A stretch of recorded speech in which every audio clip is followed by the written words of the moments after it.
ज्यावेळेस तुम्ही ठोकळा टाकचाल त्यावेळेस समजा कोण आम्रपालीने ठोकळा टाकला, तिला 6 पडली, पण ते 6 आम्रपालीच्या रकान्यात न लिहिता त्या दोघींपैकी तिच्या रकान्यात लिहायचं. आणि कुठे लिहायचं ते सांगायचं. चला आम्रपाली सुरुवात करा. 3 आम्रपाली सोडून अक्षराने आराध्या कोणत्याच्या मोठी संख्या आली तर सुरुवातीच्या रकान्यामध्ये न लिहिलेली चांगली. आणि छोटी आली तर कारण तुम्हाला दुसऱ्याच्या रकान्यात लिहायची. कुठे लिहायची? एकच 3. चला अक्षरा 2 कुणाच्या ह्याच्यात? आम्रपाली पहिला लिहिला. आम्रपाली का आराध्या दुसरे बोलायचे नाही. किती नंबरला कुठे लिहायची?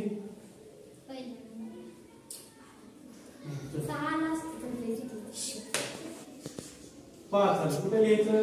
आराध्या आम्रपाली 5.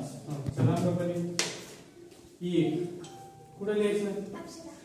कुठे लिहायचं? अक्षराचे त्याच्यापेक्षा कमी झाली सुरुवातीला लिहिली असते तर 2 अक्षरा कुठं? आम्रपाली का आराध्या?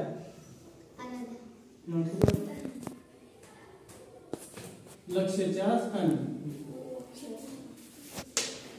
6 आम्रपाली आराध्या कुठे लिहायचं? आम्रपाली का अक्षरा? दशलक्ष अक्षरा जिंकल. अगं लहान संख्या तिथं लिहायच्या. सुरुवातीला लहान लिहायचं, मोठ्या संख्या सुरुवातीला, लहान संख्या शेवटी.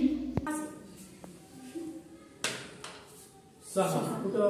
आराध्या अक्षरा का आम्रपाली?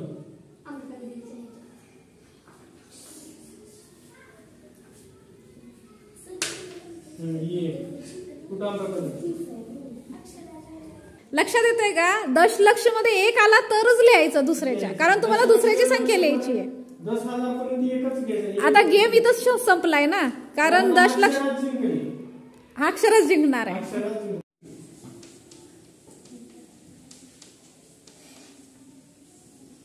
पुन्हा दुसरं कोणी? ऋचा.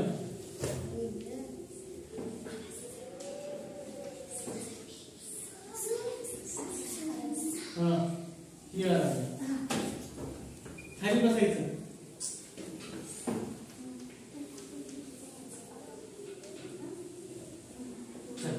सुरुवात कुणाची आहे? वैष्णवी. वैष्णवी कुठला टाकला? 6. आता क्रमाने लिहायची. मग वैष्णवीच्या पहिल्या रकान्यात 6. पुन्हा रुजन. रुजनच्या 3. आराध्याला 3. चला वैष्णवी 6. वैष्णवी 6. ठोकळा पूर्ण बोलून टाकायचा. 3. आराध्या 3. अरे 1.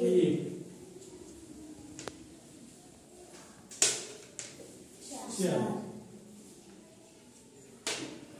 6. इथं पूर्ण झालं. मग आता टोटल किती? वैष्णवीची 66 लाख 12,455. पुन्हा रुजनची 33 लाख 56,244. आराध्याची 33,64,000 64,166. मग या ठिकाणी सर्वात जास्त कुणाचे गुण? वैष्णवीचे 66,12,455. त्यामुळे ती विजयी कोण? वैष्णवी. चला टाळ्या वाजवा.